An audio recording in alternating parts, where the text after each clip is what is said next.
Let's explore why it's so difficult to love the hard times. This morning's lesson is drawn from a good-hearted question found on Reddit. Any advice on how we can learn to love the hard times in our lives? So let's begin with some broad brushstrokes. The logic of this question is understandable. If hard times are not a variable, if they're an absolute, wouldn't life be easier if we found them pleasurable? Makes perfect sense. Now let's look at this through the lens. In fact, wouldn't life be easier if, like Gomez Adams, we were all masochists, eager to see what new diabolical plan life had in store for us? In fact, this is popular about 1,000 years ago in Tibet. They called it the Lojong mind training tradition, and they tried to use the prefrontal cortex to persuade the limbic system that it was really, really a good thing when bad things happened. And they had all these wonderful anecdotes and reasonings why. But did it work? Well, it turns out it's contrary to the Buddha's teachings. The Buddha's teachings are simple. When we notice pain, and then we use the pain to do two things. One, to fuel our compassion for others. And number two, to explore the pain's ultimate nature. Not intellectually, but viscerally. We'll get to that in a few minutes. There we go. So let's look at the neuroscience of arguing with our emotions. This bit right here is our prefrontal cortex, and it's just a few millimeters behind our forehead. This down here is called collectively our limbic system. It's the seat of emotion. And so the idea behind Lojong is the idea behind some philosophies is that if we have a strong enough argument and we make this argument to our limbic system, it will have to capitulate. Any guy who's trying to convince his gal why she's wrong knows this is a very bad idea. Think of it evolutionarily speaking. There are some who would say that our limbic system evolved before or prior to our prefrontal cortex, which means it's functionally deaf to our prefrontal cortex. Our prefrontal cortex evolved after our limbic system, so it can perceive what's going on there, but not vice versa. But that's a tough argument to really make. So instead I'm going to make the porcine argument. A gal from Arkansas once shared this with me. Do not try to teach a pig to sing. It'll waste your time and annoy the pig. Similarly, when we so many times, and this is, I wish this wasn't true because it would be funny if it wasn't true, but it's sad. It is true, so it's sad. What the hell am I talking about? Let me get to specifics. A lot of people go to see therapists who specialize in cognitive behavioral therapy, CBT. It sounds like illicit substance, doesn't it? Anyway, they go in there and they present with generalized anxiety disorder, and 6 months later, they still have the generalized anxiety disorder, but on top of that, they also begin presenting with depression. Why is that? Because trying to reason with our emotions can exhaust, not only is it unproductive for our emotions, but it can exhaust our prefrontal cortex, which then creates a symptom set which is remarkably similar to depression, which I really would not recommend. So, trying to use our prefrontal cortex to whip our limbic system into shape don't work. Let's take an evolutionary perspective. All complex life forms are wired to hate whatever is circumstantially bad for them, like scarcity or peril, whatever is physically bad for them, like pain or illness or injury or trauma, whatever is interpersonally bad for them, like scorn, whatever is socially bad for them, like obscurity. Now you might say that seems pretty petty. Well, let me get to that in a minute. Where all complex life forms are also wired to crave that which is circumstantially advantageous, like abundance and safety, that which is physically advantageous, like pleasure, that which is interpersonally advantageous, like praise, that which is socially advantageous, like fame. You see, in days of yore,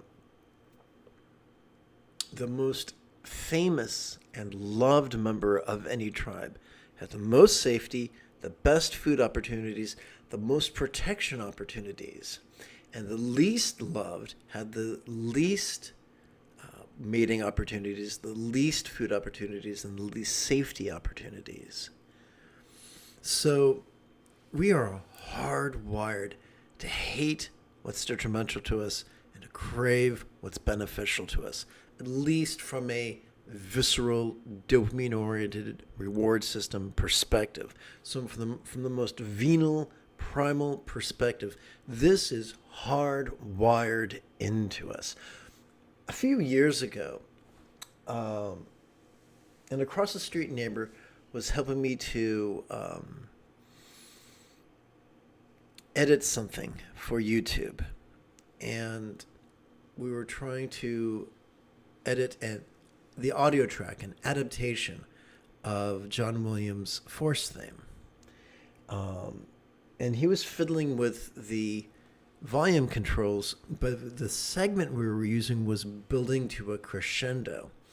And in a moment of clarity, I explained to him that even though he knew more about the computer than I did, that musically you can't fight a crescendo. And so when the music builds, turning the volume is not going to create the smooth transition he hoped it would, and he would have to postpone the reduction of volume until after the crescendo. What the hell is Jigme talking about? Simply this. We can't fight momentum, but we can work with it. 1,000 Aikido masters can't all be wrong. So that's what the Buddha did. He didn't teach us to lie to ourselves and say pleasure is painful and pain is pleasure. A lot over the millennia, a lot of teachers who really didn't understand the Buddha's teachings tried to use hate to transcend desire. It just multiplied neurosis. For instance, young monks were told, adolescent monks in the heat of puberty were told, when you see a beautiful woman, take a deep breath and allow yourself to be disgusted by her BO, or her halitosis, or her flatulence, or what have you. And if the primary duality of Buddhism is dread and desire, trying to use dread to get rid of desire is far too similar to making love in the name of virginity. It just creates more complications. So consider, if you will, the teachings of the great Buddhist philosopher Prahevajra, who is known in Tibet as Gaurab Dorje. Ugly and beautiful are both sights. Discord and harmony are both sounds. Pleasure and pain are both sensations.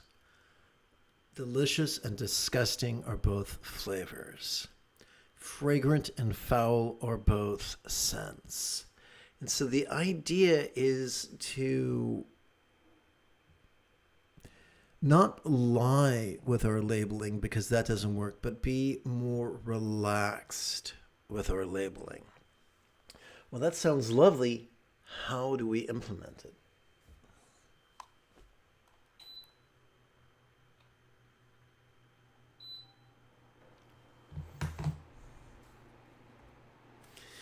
And that brings us to the basic meditation practice. And I'd like to share that with you if that's okay.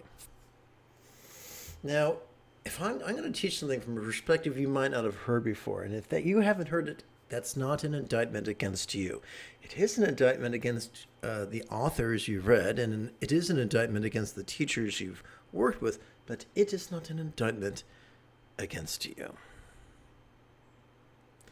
First off, concentration is not mindfulness. The part of the brain we use to actively contemplate or actively analyze, let me rephrase this. To actively contemplate or actively analyze, we must make use of neurological structures such as the medial prefrontal cortex or the dorsolateral prefrontal cortex.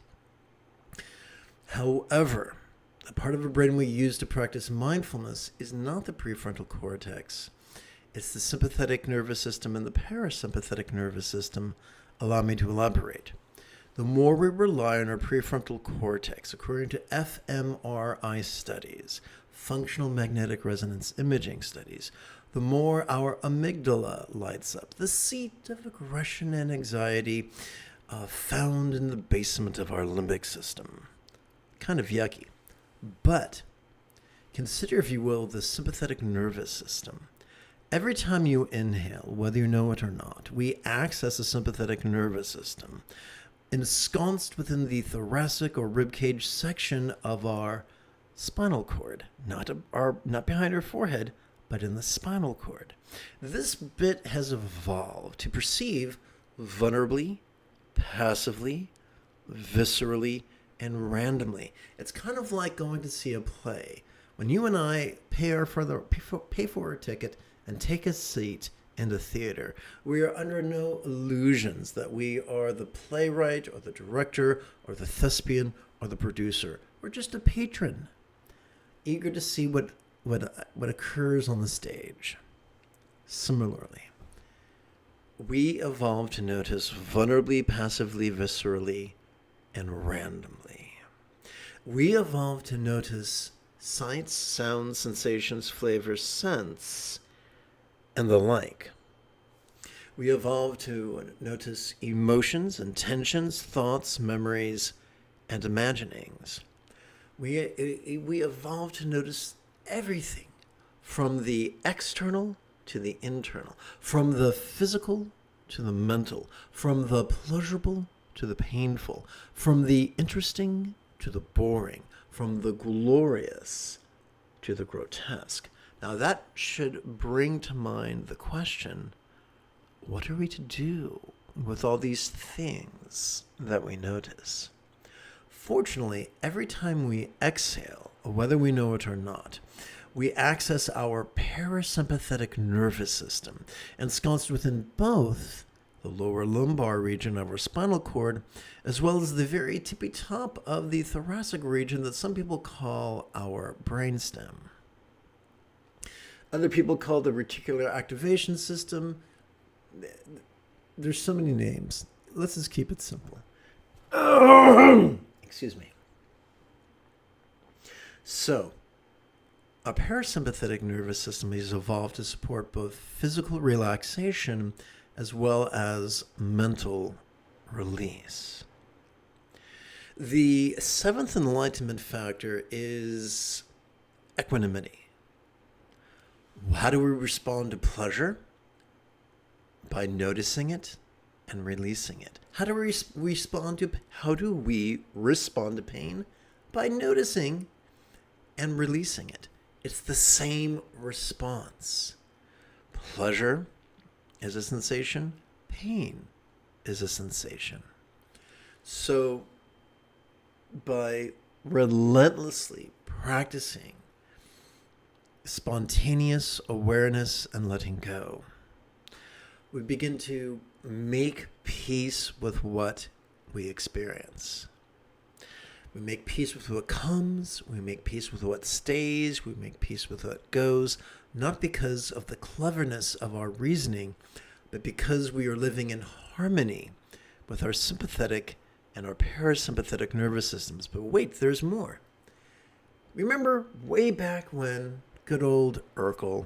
Urkel had a heart of gold, but he was, he made a mess of things, didn't he?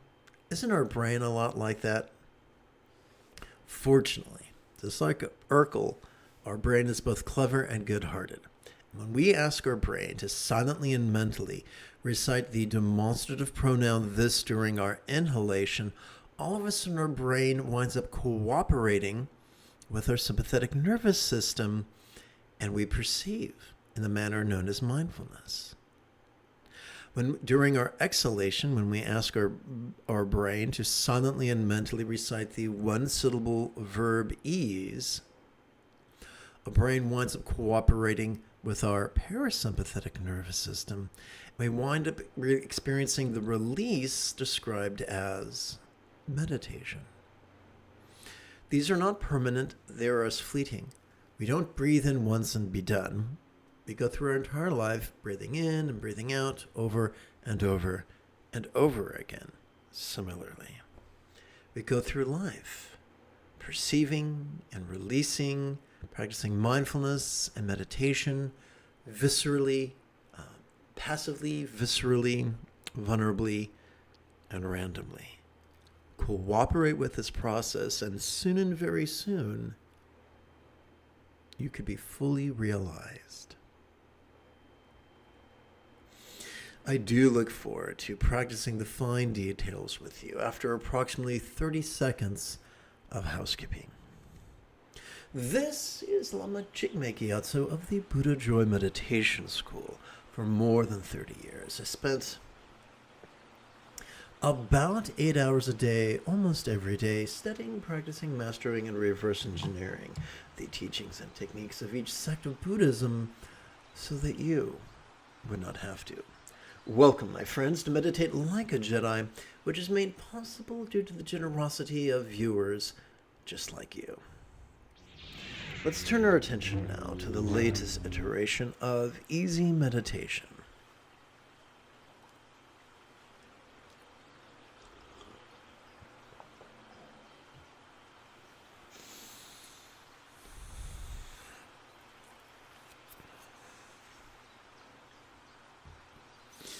Just as every workout begins with a warm-up and concludes with a cool-down, that's how we're going to treat meditation. So our warm-up is a set of 4 easy, passive, impermanence contemplations.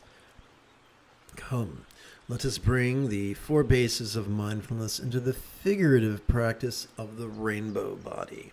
Perfect month for that, don't you think? Please chant with me.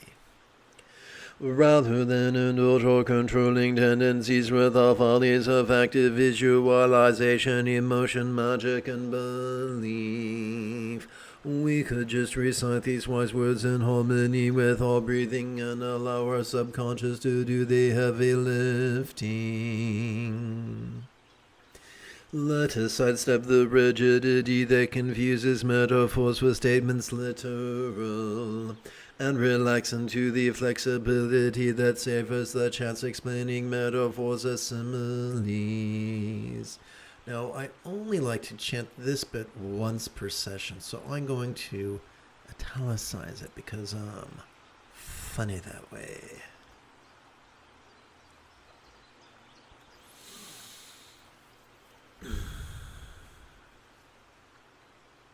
Together.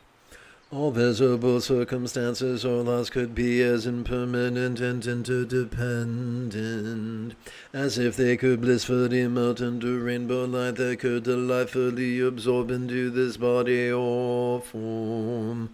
Let us observe how melting is a metaphor of impermanence and absorbing or absorption is a metaphor of interdependence. Why muck about with figurative language? Because all complex life forms on this planet have evolved to think symbolically. So we're going to take all this mess of words and reduce it down to just 6 syllables. As we breathe in, we could silently and mentally recite, seen, lots, melt. And let me make sure the word lot is over here. And as we exhale, we could silently and mentally recite into form. Now to make this extra interesting, we can practice this for 4 repetitions, or I should say 4 rounds, assuming that a round is simply 1 in-breath followed by 1 out-breath. So I like to keep track of this by using a method I describe as Bengali crease counting, because it was first illustrated to me by an aging Bengali. I hope that doesn't make me racist. So, here's how it works. During our inhalation, we can advance the tip of our left thumb, allowing it to come to rest on various parts of our fingers, such as the sets of creases or the tips. Let's begin with the left finger as silently and mentally we recite, "Seen lots melt into form." Now, we are already wired to perceive change. We are already wired to perceive interdependence. So all we're doing is dancing with mechanisms already in place within our mind.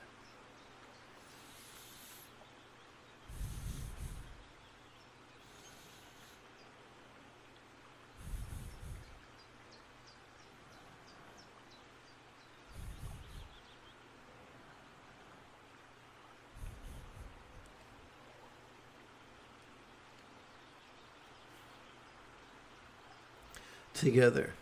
All sensual bodies or forms could be as impermanent and interdependent as if they could blissfully melt under rainbow light that could delightfully absorb into this communication or speech. Why do we use the phrase of visible circumstances? Because the primary way we interface with our circumstances is with our eyeballs. Why do we use the phrase sensual bodies? Because the primary way we experience our body is through sensation.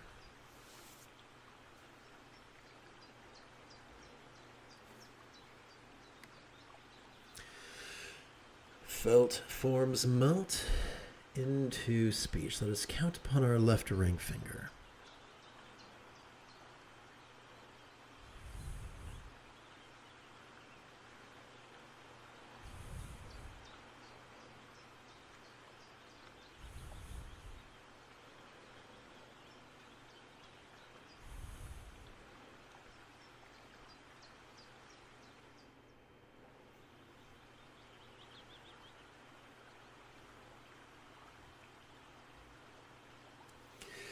All resounding interpersonal speech could be as impermanent and interdependent as if it could blissfully melt into rainbow light that could delightfully absorb into this mind. So, we experience the interpersonal through communication, both verbal and nonverbal. So we refer to that communication figuratively as speech that we perceive auditorily.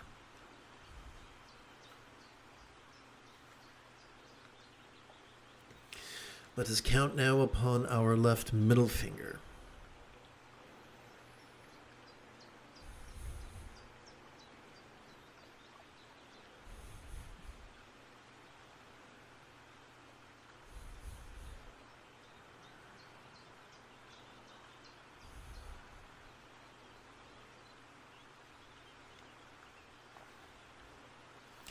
All lucid minds could be as impermanent and interdependent as if they could blissfully melt into rainbow light that could delightfully absorb into a vast empty void.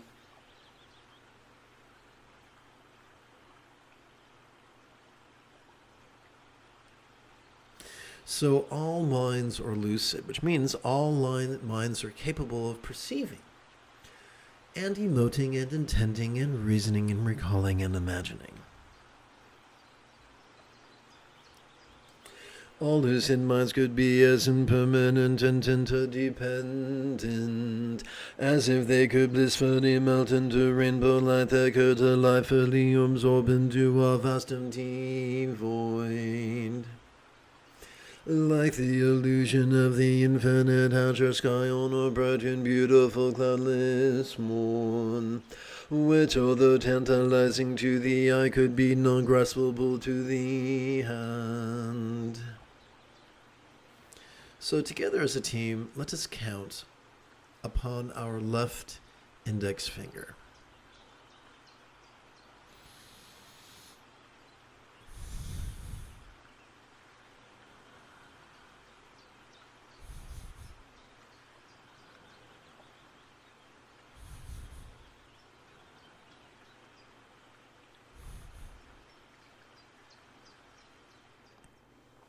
Having completed the warm-up for our spiritual workout, our first spiritual workout, now let's go to the main event, which is bringing whatever we spontaneously notice into the path of awareness and letting go that we explored during the opening lesson. Now, allow me to illustrate. At this point, you've mastered counting to 16 rounds on your left hand. Bravo. And now we can count sets. We can count 16 sets of those 16 rounds on our right hand. Our first set of 16 rounds was our warm-up. For the next 14 rounds, give or take, we could practice the spontaneous awareness of love and letting go. And during our 16th set of 16 rounds, we can practice the cool down contemplations of love. Is this mandatory? No. Persist in coming to these live streams, and after a while, you'll feel drawn to keep track. And after a week or so of practice, it could feel effortless.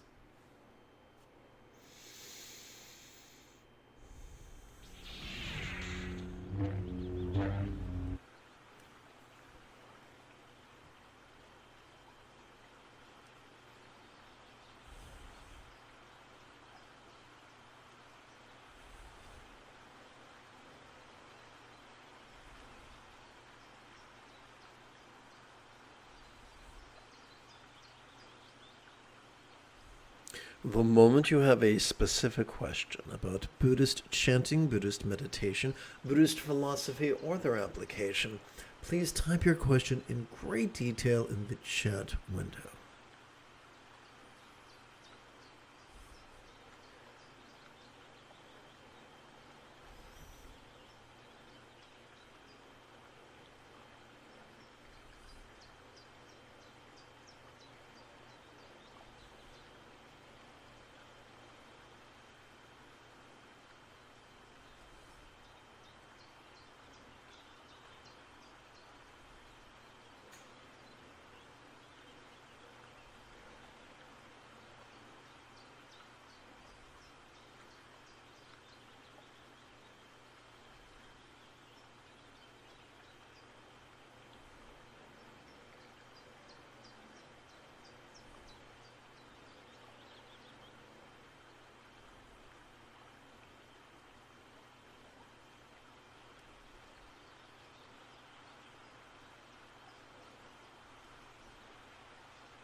During each in-breath, we are already wired to generate a vertical traction between our tush and our head.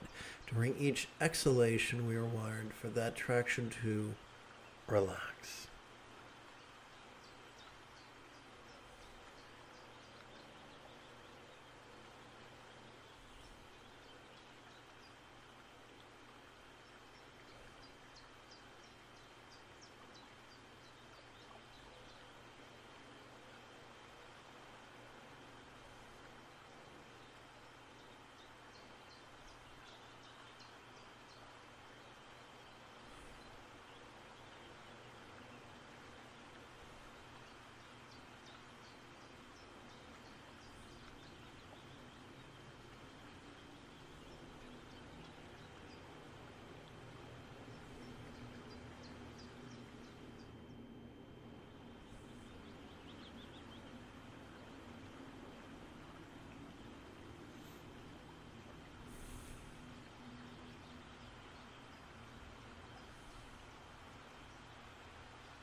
We conclude our first spiritual workout with the cool down of love.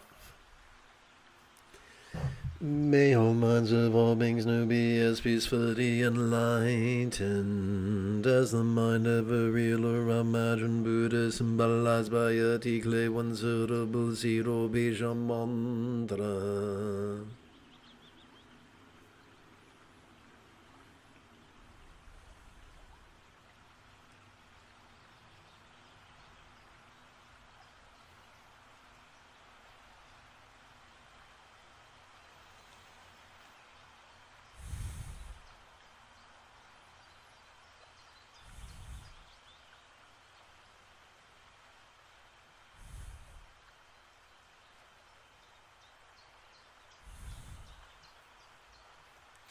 May all relationships or speech of all beings now be as joyfully loving as a real or imagined Buddhist communication, symbolized by the 12 syllable mantra.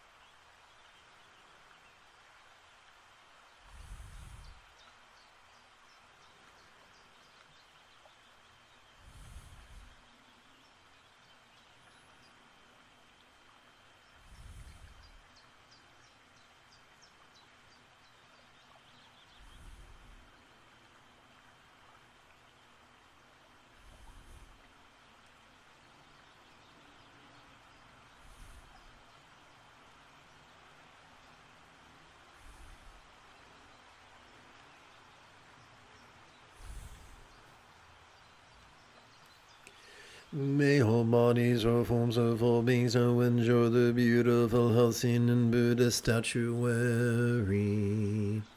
depicting the blissful body of a real or imagined Devi or Yidam, archetype of enlightenment such as Kuntu Zongo.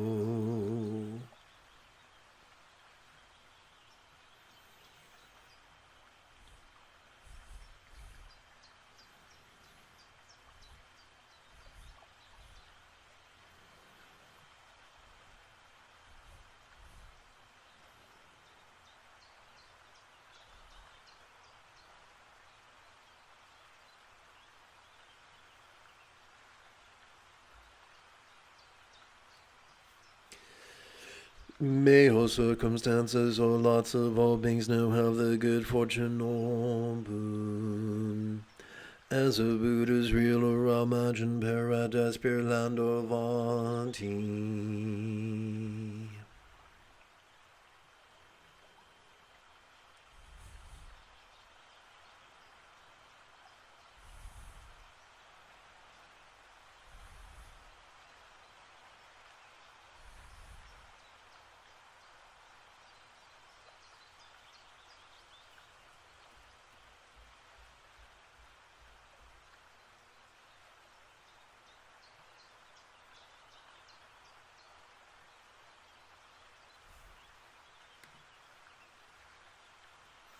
Now let's start our second spiritual workout of the morning.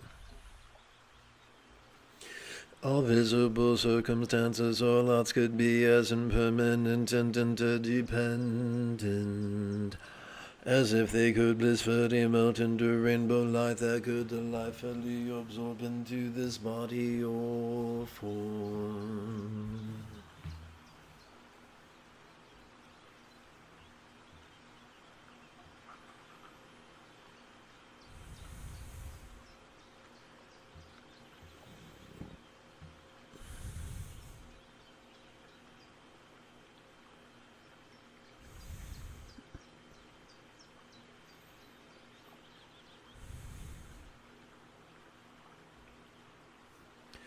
All sensual bodies or forms could be as impermanent and interdependent, as if they could blissfully melt into rainbow light that could delightfully absorb into this communication or speech.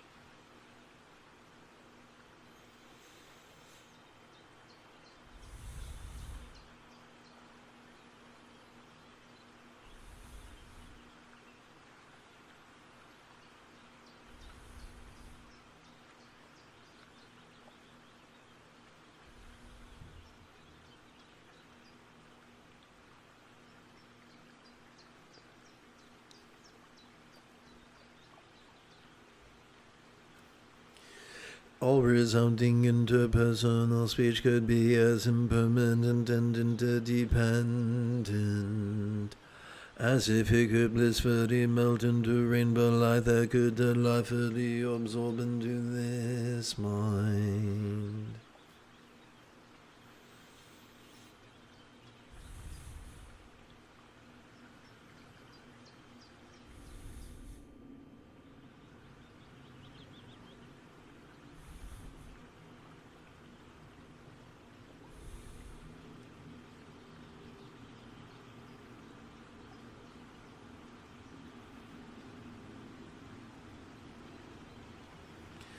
All lucid minds could be as impermanent and interdependent as if they could blissfully melt into rainbow light that could delightfully absorb into our vast empty void.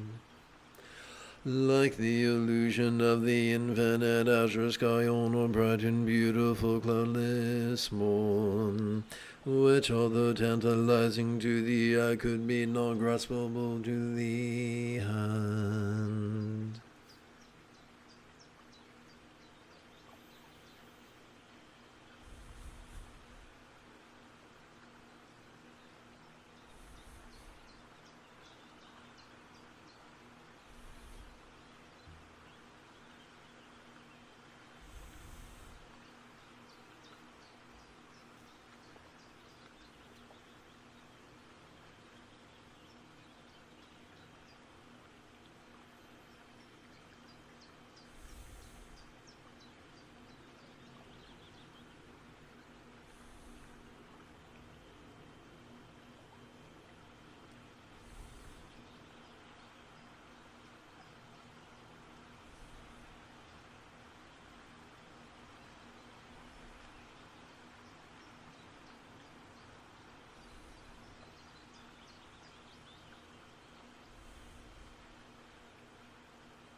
Let us bring the 4 bases of mindfulness into the practice of love and letting go.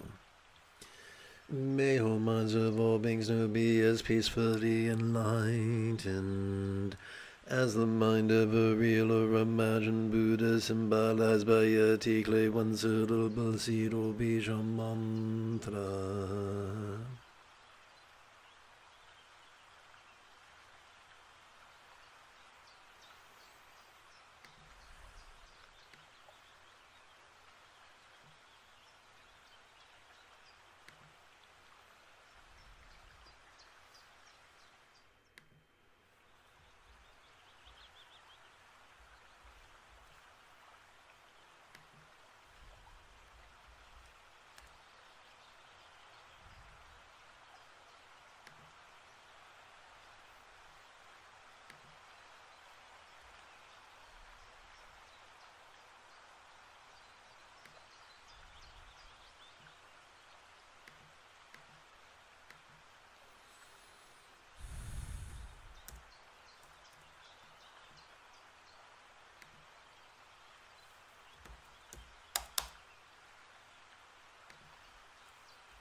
Om Mahum Benzo Guru Me Maziri Hung Om Mahum Benzo Guru Me Maziri Hung Om Mahum Benzo Guru Me Maziri Hung Om Mahum Benzo Guru Me Maziri Hung Om Mahum Benzo Guru Me Maziri Hung Om Mahum Benzo Guru Me Maziri Hung Om Mahum Benzo Guru Me Maziri Hung Om Mahum Benzo Guru Me Maziri Hung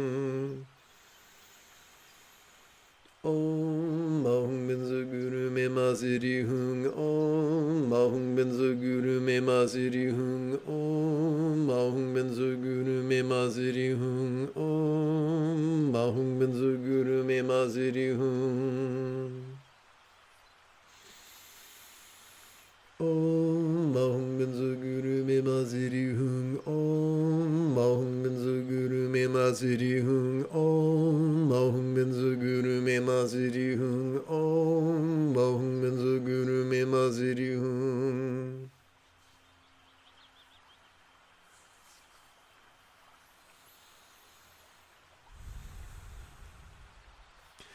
May all relationships or speech of all beings now be as joyfully loving as a real or imagined Buddha's communication symbolized by the 12 syllable mantra.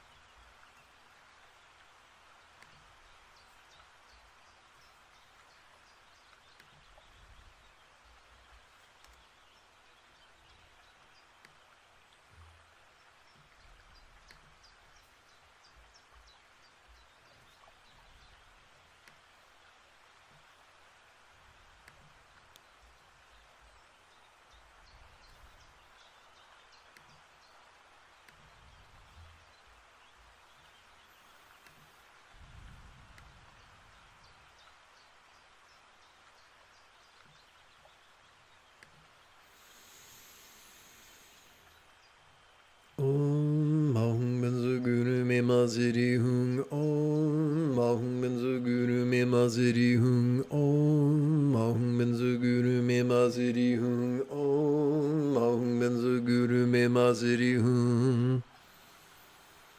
Om mahum benzo guru me maziri hum. Om mahum benzo guru me maziri hum. Om mahum benzo guru me maziri hum. Om mahum benzo guru me maziri hum.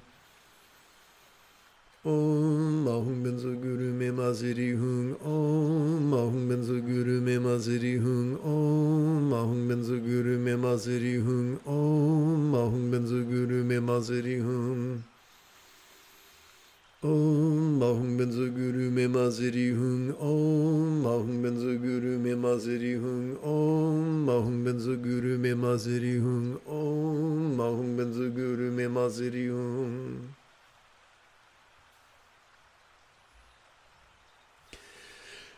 May all bodies or forms of all beings now enjoy the beautiful Hasin and Buddha statuary, depicting the blissful body of a real or imagined Devi or Yadam and archetype of enlightenment such as Kuntu Zangpo.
Om mahum benzo guru me maziri hum. Om mahum benzo guru me maziri hum. Om mahum benzo guru me maziri hum. Om mahum benzo guru me maziri hum. Om mahum benzo guru me maziri hum. Om mahum benzo guru me maziri hum. Om mahum benzo guru me maziri hum. Om mahum benzo guru me maziri hum. Om mahum benzo guru me maziri hum. Om mahum benzo guru me maziri hum. Om mahum benzo guru me maziri hum. Om mahum benzo guru me maziri hum. Om mahum benzo guru me maziri hum. Om mahum benzo guru me maziri hum. Om mahum benzo guru me maziri hum. Om mahum benzo guru me maziri hum. May all circumstances or lots of all beings now have the good fortune or boon, as a Buddha's real or imagined paradise, Land or Vanti.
Om mahum benzo guru me maziri hum. Om mahum benzo guru me maziri hum. Om mahum benzo guru me maziri hum. Om mahum benzo guru me maziri hum.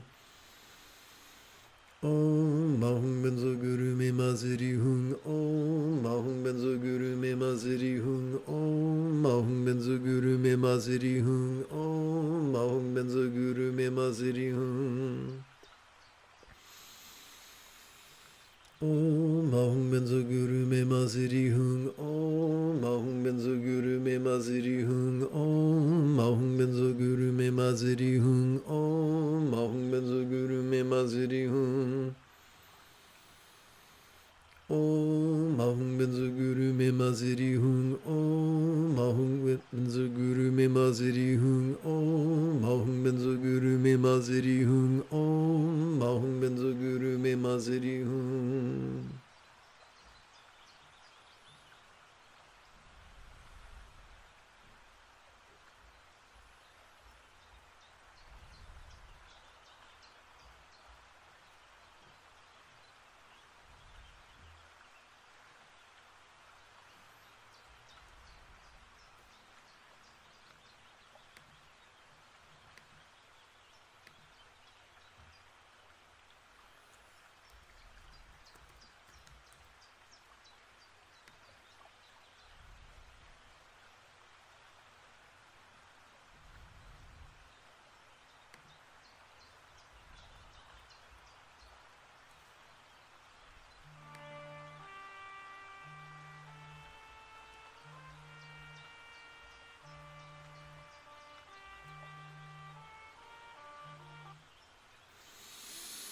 In our compassion may we long to free your beings from the toxic tyranny of ever. Hating, craving, and clinging, metaphorically known as the three mental poisons.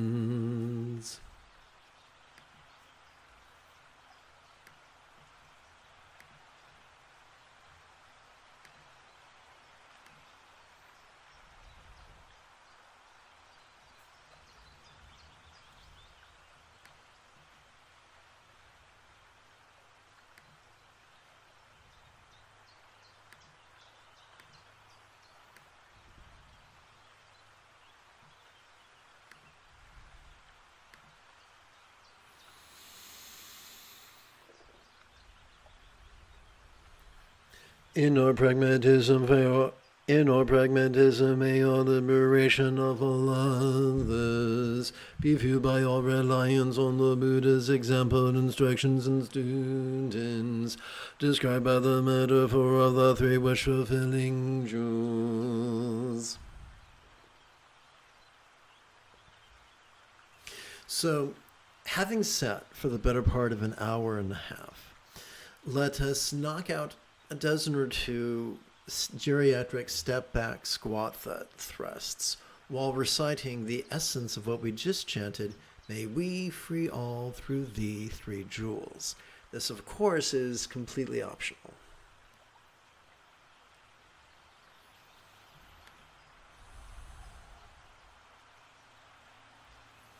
So what I think I'll do is this. One moment, if you please. Oh, I think I'll cancel that and just go over here. 1, 2, 3. Let's go over here. 1, 2, 3, 4, 5, 6. Here we go. Let's hit copy. And let's hit paste. Let's hit cut.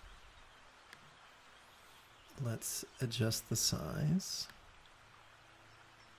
I should say match the size if we want to be fancy pants. There we go. Okay.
through the 3 jewels. May we free all through the 3 jewels. May we free all through the 3 jewels. May we free all through the 3 jewels. May we free all through the 3 jewels. May we free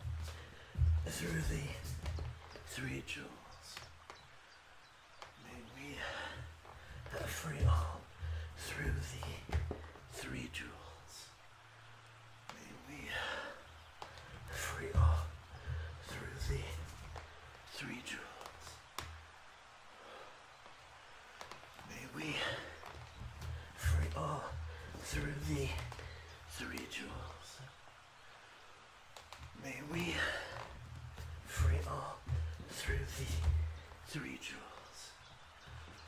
May we free all through the 3 jewels. May we free all through the 3 jewels. May we free all through the 3 jewels. May we free all through the 3 jewels. May we free all through the 3 jewels.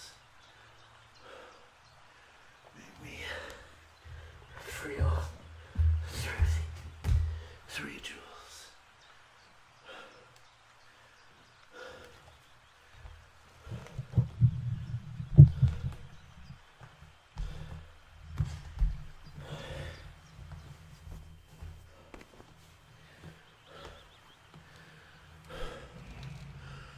Woof.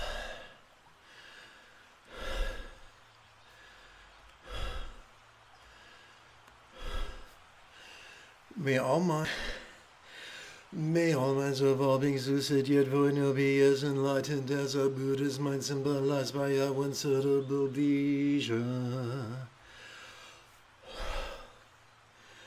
May all speech of all beings resounding yet void no be as loving as a Buddha's speech symbolized by a multi-syllable mantra.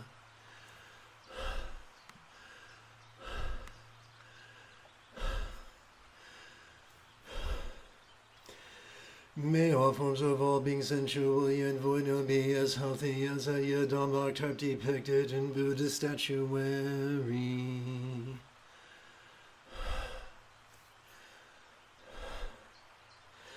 May all lots of all beings appearing yet void no be as fortunate as a pure land of lore represented in Buddhist paintings.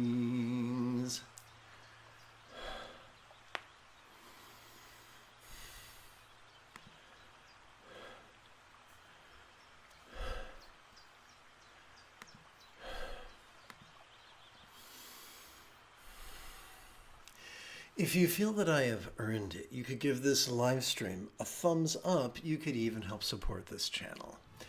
In approximately 10 hours or so, I would very much like to return to lead today's evening meditation class and group practice.